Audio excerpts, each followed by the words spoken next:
Oh, hello. Good morning mga lalab. Yan. Today is Tuesday. Yan. Tuesday na mga lalab. Bukas ano na. May pasok na yung mga estudyante natin. Kumusta na kayo mga lalab dyan? Nakapamalingki na kayo. Ako ito as usual. Ito pa rin ang ating ginagawa everyday.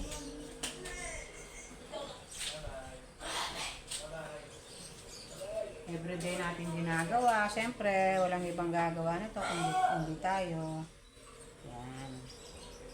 Bukas may pasok na, kaya ito, nire-ready na yung ating mga uniform ng mga estudyante. Yan. Mga lalab, isi-share ko sa inyo ang aking lulutuin for today. Ngayon, nagpapakulo na ako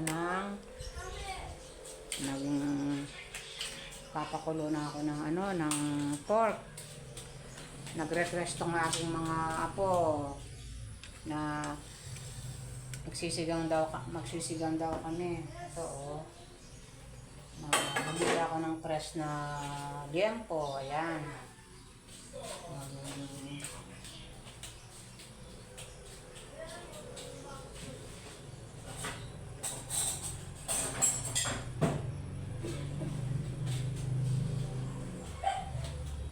Ayan, ano lang tayo sa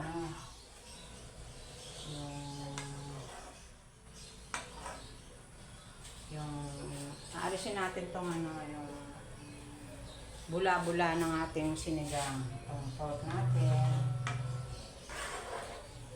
Ayan. Para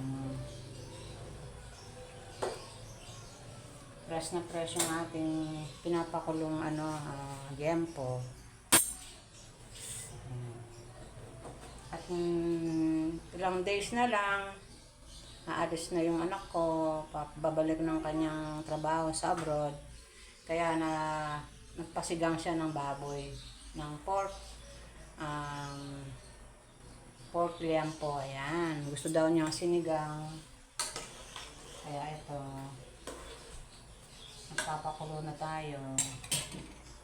Ito.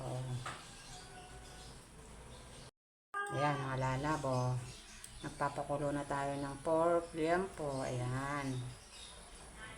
Ayan. At nandoon yung ating mga pansahog na may mga gulay. Ayan muna natin siyang kumulo mga lalab.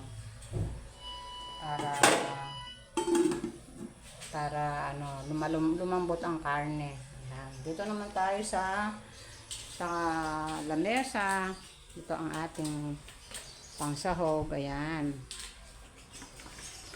At syempre hindi nawawala yung mga gulay. Ayan, ito meron tayo dyang gabi, sili na green, ayan, sibuyas. Ayan. Yan ang lalagay natin sa ating sinigang. At syempre ito yung ating mga gulay. Ayan, pechay, meron tayong sitaw. Ayan.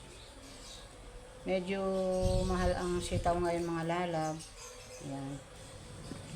Ito namang mais na to, ilalagay natin sa next day ng magluluto tayo ng nilagang baka. Ayan.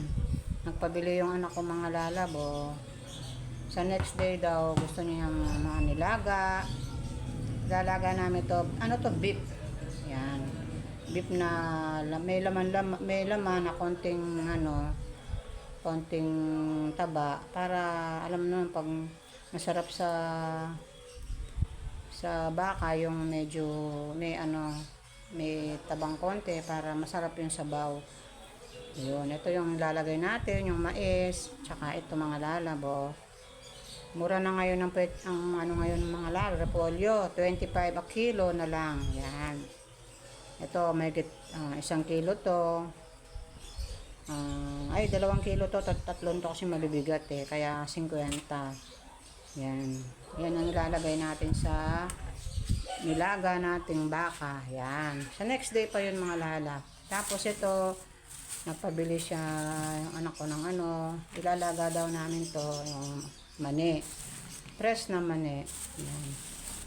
Ayan, ito pa yung ilalagay natin sa nilagang baka mga lalab. Ito